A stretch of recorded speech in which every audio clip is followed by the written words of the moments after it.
नमस्कार, मी वृषाली पाटील बातमीपत्रात आपलं स्वागत करते आणि या बातमीपत्राच्या सुरुवातीलाच आपण पाहणार आहोत टॉप 9 मोठ्या बातम्या। पंढरपूरमध्ये राष्ट्रवादीचे उमेदवार भागीरथ भालके यांनी पत्नीसह मतदानाचा हक्क बजावलाय। संतपेठ शाळा क्रमांक 9च्या मतदान केंद्रावर त्यांनी मतदान केलं। पंढरपूर मंगळवेढा पोटनिवडणुकीसाठी भाजपचे उमेदवार समाधान आवताडे यांनी मतदान केलं। आमचा विजय नक्कीच होणार आहे असं ते यावेळी म्हणाले। त्यांच्या विरोधात महाविकास आघाडीचे भागीरथ भालके रिंगणात आहेत। बेळगाव लोकसभा पोटनिवडणुकीच्या मतदानाला सुरुवात झालेली आहे। महाराष्ट्र एकीकरण समितीचे उमेदवार शुभम शेळके यांनी आपला मतदानाचा हक्क बजावला।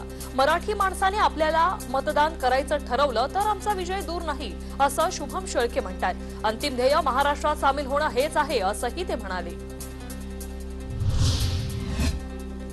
पुण्यातील मार्केट यार्डमधील गर्दी कमी करण्यासाठी प्रशासनाने कठोर पावलं उचलली आहेत। बाजारातील डमी लिंबू विक्रेत्यांवर सोमवारपासून बंदी घालण्यात आली। तसंच रिक्षाला पास असेल तरच प्रवेश दिला जाणार आहे। किरकोळ विक्रीही थांबवण्यात आली आहे। रत्नागिरीत अत्यावश्यक सेवा देणारी दुकानं बंद ठेवून नागरिकांना होम डिलिव्हरी देण्याचा निर्णय रत्नागिरीच्या जिल्हाधिकाऱ्यांनी घेतला। आजपासून त्याची अंमलबजावणी होणार आहे। मात्र मेडिकल दुकानांना यातून सूट देण्यात आली आहे। मुख्यमंत्र्यांनी मुंबईतील कोरोना परिस्थितीचा आढावा घेतला आणि यावेळी कोरोना चाचणीचा अहवाल 24 तासांच्या आत देण्याच्या सूचना सर्व वैद्यकीय प्रयोगशाळांना देण्यात आलेल्या आहेत।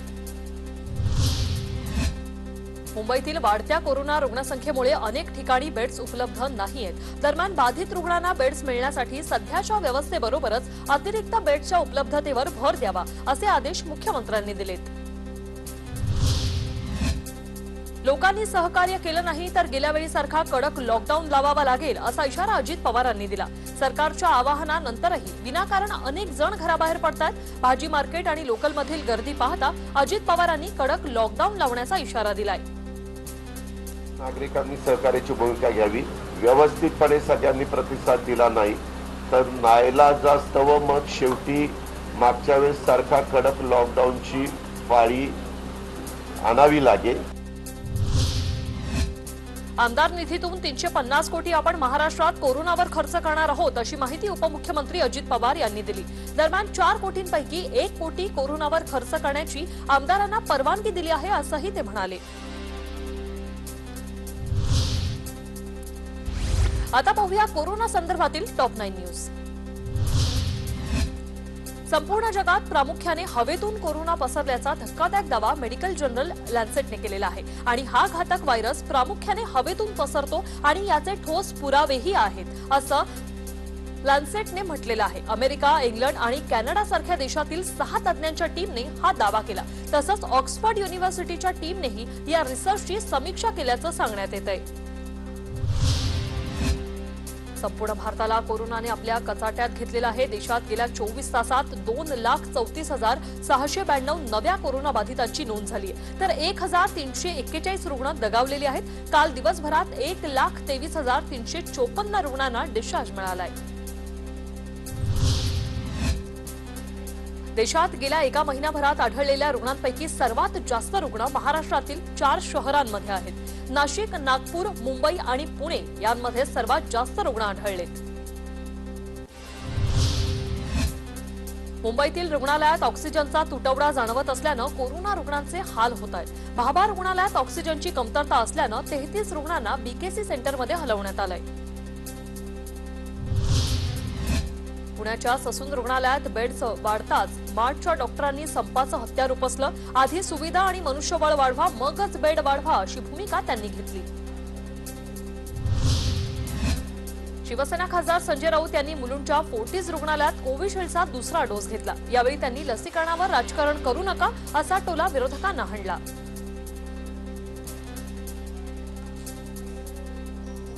लसीकरणावर राजकारण होऊ नये।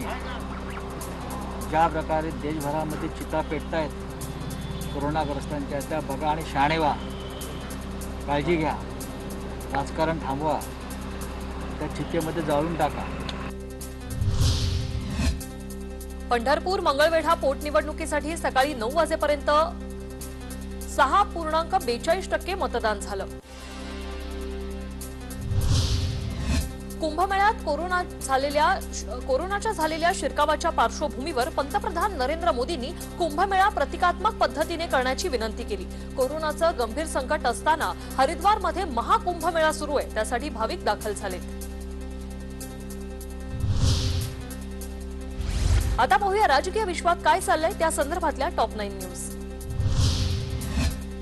कोरोनाचा प्रादुर्भाव वाढत असला तरी मान्सूनपूर्व कामांवर त्याचा परिणाम होणार नाही याची काळजी घ्यावी आणि नाले सफाईसह इतर काम नियोजनानुसार वेळेत पूर्ण करावी, अशा सूचना मुख्यमंत्री उद्धव ठाकरेंनी मुंबई महापालिका प्रशासनाला दिलेल्या आहेत। राजकारणाचा डोस कमी करून केंद्राने कोरोना युद्धावर लक्ष ठेवलं असतं तर परिस्थिती नक्कीच नियंत्रणाखाली आली असती।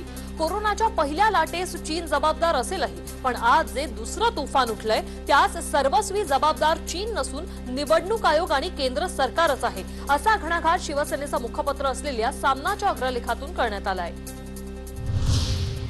राज्य सरकारने जानेवारीतच हाफकिनला लस बनवण्याची परवानगी देण्याचा प्रस्ताव पाठवला होता, पण त्याची परवानगी राजसाहेबांचं पत्र गेल्यावर आली। याला म्हणतात ठाकरे ब्रँड, असं ट्विट मनसेचे सरचिटणीस संदीप देशपांडे यांनी केलंय। कोरोना काळात राजकारण नको म्हणणाऱ्यांनी आभार मानायला हरकत नव्हती, असा टोलाही त्यांनी लगावलाय। आरोग्य मंत्री राजेश टोपे यांनी केंद्रीय मंत्री नितीन गडकरी यांना फोन केला होता आणि या फोन नंतर गडकरींनी रेमडेसिवीर आणि ऑक्सिजनवर तोडगा काढण्यासाठी मध्यस्थी केली। राजेश टोपे आणि केंद्रीय आरोग्य मंत्री हर्षवर्धन यांच्यात दूरध्वनीवरून चर्चा झाली असता नितीन गडकरी यांनी मध्यस्थी करत लवकरच यावर तोडगा काढू असं आश्वासन दिलं। नालासोपाऱ्यामध्ये 12 आणि 13 एप्रिलला ऑक्सिजनचा तुटवड्यामुळे 62 कोरोनाग्रस्तांचा मृत्यू झाला आणि हे मृत्यू क्रिमिनल नेग्लिजन्स असल्याचा आरोप भाजपचे नेते किरीट सोमय्या करतायत। भाजप आमदार गोपीचंद पडळकर यांनी मंत्री विजय वडेट्टीवार यांच्यावर टीका केलेली आहे। लोकांना दहशत दाखवण्यापेक्षा त्यांच्या समस्या जाणून घ्या, असा सल्ला पडळकरांनी दिला। इथे लोकांना बेड मिळत नाहीये, ऑक्सिजन मिळत नाहीये, रेमडेसिवीरसाठी लोक वणवण भटकंती करतायत, असंही पडळकर म्हणाले। केंद्रीय मंत्री प्रकाश जावडेकरांना कोरोनाची लागण झालेली आहे। जावडेकरांनी ट्विट करत ही माहिती दिली। तसंच संपर्कात आलेल्यांनी कोरोना चाचणी करण्याचं आवाहन देखील जावडेकरांनी केलंय। रेमडेसिवीर इंजेक्शनचा काळाबाजार होऊन 965 रुपयाला मिळणारं औषध आज सामान्य जनतेला 1500 ते 1600 रुपयात विकलं जात आहे आणि हा काळाबाजार राज्य सरकार आणि महानगरपालिकेच्या संमतीने होत असल्याचा आरोप आमदार प्रसाद लाड यांनी केलाय। आज पश्चिम बंगालमध्ये 5व्या टप्प्यातील मतदान सुरू झालेलं आहे। 6 जिल्ह्यातल्या 45 जागांवर मतदान पार पडतंय। 343 उमेदवारांचं भवितव्य पणाला लागलंय। आणि आता पाहूया राज्यातल्या टॉप 9 न्यूज। फी न भरणाऱ्या विद्यार्थ्यांचं ऑनलाईन शिक्षण थांबवू नका, असे आदेश मुंबई हायकोर्टाने दिलेत। फी न भरल्यानं विद्यार्थ्यांचे ऑनलाईन शिक्षण थांबवणाऱ्या नवी मुंबईतील सीबीएसई शाळेच्या कारभारावर देखील कोर्टानं ताशेरे ओढलेत। मुंबई हायकोर्टाचे कामकाज 7 मे पर्यंत ऑनलाईन पद्धतीने होणार असून फक्त महत्त्वाच्या आणि तातडीच्या प्रकरणांवर सुनावणी होणार आहे। मुख्य न्यायमूर्ती दीपांकर दत्ता यांच्या बैठकीत हा निर्णय झालाय। राज्यातील कारागृहांमध्येही कोरोनाचा प्रादुर्भाव झपाट्याने वाढतोय आणि याची उच्च न्यायालयाने गंभीर दखल घेत शुक्रवारी स्वतःहून जनहित याचिका दाखल करून घेतली। कोरोनाची लागण झालेल्या कैदी आणि कर्मचाऱ्यांची संख्या, त्यांची वैद्यकीय स्थिती याबाबत त्यांचा तपशील 20 एप्रिलला सादर करण्याचे आदेश न्यायालयाने शासनाला दिलेत। सातारा जिल्ह्यात दुसऱ्या कोरोनाच्या लाटेत लहान मुलांनाही कोरोनाची लागण होऊ लागलेली आहे। फेब्रुवारी ते एप्रिल या कालावधीत 87 जणांना लागण झाली आणि त्यात एप्रिल महिन्यात सर्वाधिक म्हणजे 33 जणांना बाधा झाली। नागपुरात कोरोना रुग्णसंख्या मोठ्या प्रमाणात वाढते आणि त्यामुळे प्रशासनाकडून पुन्हा कंटेनमेंट झोन तयार करण्यात आलाय। वाढत्या रुग्णसंख्येमुळे हा निर्णय घेण्यात आलाय। मुंबई पालघर ग्रामीणसह काही जिल्ह्यांच्या ग्रामीण भागात लसीकरणाची पद्धत अयोग्य असल्याचा ठपका केंद्राच्या आरोग्य पथकाने ठेवला। या पथकाने मुंबई, ठाणे, पालघर, नाशिक, जळगाव, धुळे, नंदुरबार, अमरावती, यवतमाळ, नागपूर, वाशिम यासह विविध जिल्ह्यांना भेटी दिल्या आणि त्यातून हा प्रकार उघडकीस आला। राज्यात स्टॉलवरील वृत्तपत्रांच्या विक्रीवर निर्बंध नसून वृत्तपत्र हे अत्यावश्यक सेवेतच येत असल्याचं स्पष्ट करण्यात आलं। त्यामुळे स्टॉलवर वृत्तपत्रांची विक्री करता येणार असून घरोघरी वृत्तपत्र टाकताही येणार आहेत। राज्यात कोरोना रुग्णांची संख्या वाढू लागल्यानंतर 15 दिवसात 20 लाख प्रवासी मुंबईतून परराज्यात गेलेले आहेत आणि या मजुरांचं हाती काम नसल्याने स्थलांतर मोठ्या प्रमाणात होत असल्याचं पाहायला मिळतंय. देशाप्रमाणे महाराष्ट्रातही यंदा समाधानकारक पाऊस राहणार आहे. सरासरीच्या 98% पाऊस पडेल असा अंदाज हवामान खात्याने वर्तवलाय. आता पाहूया मेट्रो सिटीज मधील टॉप 9 न्यूज. राज्याचे रोजगार हमी मंत्री संदीपान भुमरेंनी यवतमाळच्या पालकमंत्रीपदी त्यांची नियुक्ती झाली. नियुक्ती होताच औरंगाबाद येथील कार्यालयात कार्यकर्त्यांनी त्यांचं जंगी स्वागत केलं. नागपुरात 1200 बेड्स उपलब्ध होणार आहेत. सोबतच 5000 ऑक्सिजन सिलेंडरसह 2000 व्हेंटिलेटर्सचीही व्यवस्था केली जाणार आहे. केंद्रीय मंत्री नितीन गडकरींनी याबाबतचे आदेश प्रशासनाला दिलेत. नाशिकमध्ये रस्त्यावर विनाकारण फिरणाऱ्यांची पोलिसांनी कोरोना चाचणी केलेली आहे. 14 जणांची चाचणी केल्यानंतर त्यातील 1 जण पॉझिटिव्ह सापडलाय. नागपुरात संचारबंदीचे नियम मोडणाऱ्यांवर 4261 जणांवर कारवाई करण्यात आली, तर 2244 जणांची वाहनं ताब्यात घेण्यात आली. मास्क न वापरणाऱ्या 735 तर सोशल डिस्टन्सिंगचं पालन करणाऱ्या 1282 जणांवर न करणाऱ्या जणांवर पोलिसांनी कारवाई केली आहे. नागपूर महापालिकेच्या उपद्रव शोध पथकाने 17 दुकानांवर कारवाई करत 1,45,000चा दंड वसूल केलाय. तसंच जैविक कचरा टाकणाऱ्यांकडून 15,000चा दंड वसूल केला गेलाय. नाशिकमध्ये स्वर्गीय बाळासाहेब ठाकरे यांच्या नावाने 140 बेडचं कोविड सेंटर सुरू करण्यात आलं. आज त्या सेंटरचं कृषी मंत्री दादा भुसे यांच्या हस्ते उद्घाटन होणार आहे. औरंगाबादमध्ये तब्बल 15,000 रुपयांना रेमडेसिवीरची विक्री करणाऱ्या 3घांना अटक करण्यात आली. पुंडलिक नगर पोलिसांनी ही कारवाई केली आहे. नाशिकमध्ये सेल्फी काढणं काहींना चांगलंच महागात पडलंय. सेल्फीच्या नादात वालदेवी धरणात बुडून 6 जणांचा मृत्यू झाला. 6 पैकी 4 मृतदेह हाती आलेत, तर ग्रामस्थ आणि पोलिसांच्या मदतीने आणखी 2 शोध सुरू आहे. मृतांमध्ये 5 मुली आणि 1 मुलाचा समावेश आहे आणि या धरणावर 9 जण वाढदिवस साजरा करायला गेलेले. 2 सुट्ट्यांनंतर नाशिकच्या बाजार समित्यांमध्ये कांदा लिलाव गुरुवारी सुरू झाला. बाजारात लेट खरीप लाल कांद्याची आवक अजूनही टिकून आहे. यासह दरातही वाढ होत असल्याचं दिसून आलेलं आहे. आता पाहूया काही प्रमुख शहरांमधील टॉप 9 न्यूज. आजपासून सोलापुरात सकाळी 7 ते दुपारी 1 वाजेपर्यंतच महानगरपालिका हद्दीतील दुकानं सुरू राहतील. दुपारी 1 नंतर किराणा मालाची दुकानं, भाजीपाला, फळांची दुकानं, दूध डेअरीसह सर्व दुकानं बंद ठेवण्याचा निर्णय घेण्यात आलेला आहे. वर्धा जिल्ह्यात अत्यावश्यक सेवेच्या नावाखाली बाजारात मोठी गर्दी होते आणि त्यामुळे जिल्ह्यात अत्यावश्यक सेवा सकाळी 7 ते दुपारी 2 वाजेपर्यंत सुरू राहतील. तसंच विनाकारण घराबाहेर पडणाऱ्या नागरिकांवर कारवाई करण्याचे आदेश जिल्हाधिकारी प्रेरणा देशभ्रतार यांनी दिले. उस्मानाबादमधील अत्यावश्यक सेवेतील दुकानं सकाळी 7 ते दुपारी 2 वाजेपर्यंत सुरू ठेवण्याचा निर्णय प्रशासनाने घेतला. लोकांची गर्दी टाळण्यासाठी हा निर्णय घेण्यात आलेला आहे. खोपोलीमध्ये आजपासून 19 एप्रिलपर्यंत जनता कर्फ्यू लागू करण्यात आलाय. दरम्यान मेडिकल, रुग्णालय आणि दूध विक्री सुरूच असणार आहे.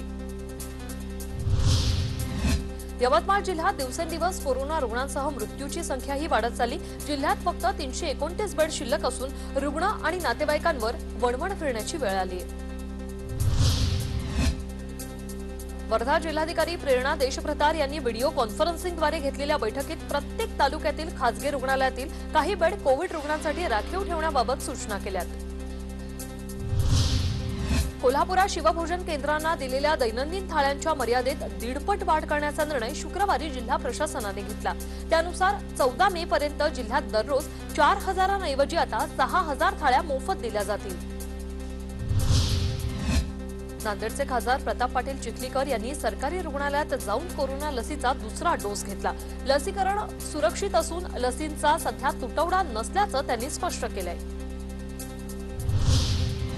जत तालुक्यातील दरीबडची येथील 19 वर्षीय तरुणाचा दगडाने ठेचून त्याची हत्या करण्यात आल्याची घटना घडली. जत पोलिसांनी या प्रकरणी 2 संशयित आरोपींना ताब्यात घेतलं असून धनाजी भागप्पा टेंगले असं या मृत तरुणाचं नाव आहे. आता पाहूया मुंबई आणि पुण्यातील टॉप 9 न्यूज. कोरोनाच्या पार्श्वभूमीवर मुंबईकरांचे हाल होऊ नये यासाठी युद्ध पातळीवर प्रयत्न सुरू आहेत. कोरोना रुग्णांसाठी ऑक्सिजन पुरवठ्यासाठीचे शर्थीचे प्रयत्न देखील सुरू आहेत. कळकळीचं विनंती, आजही लॉकडाऊनचे नियम पाळा. अगदी मनापासून सांगते, खूप वाईट वाटतंय हे सगळं बघताना. त्यामुळे मुंबईकरांनी स्वतःच्या जीवाशी खेळू नये. मुंबईच्या दादर मार्केटमध्ये लॉकडाऊनच्या तिसऱ्या दिवशीही गर्दी झाली. पोलिसांनी दादर मार्केटमध्ये येऊन व्यापाऱ्यांना आणि नागरिकांना आवाहन केल्यानंतर मार्केटमधल्या गर्दी जी आहे ती ओसरल्याचं दिसलं.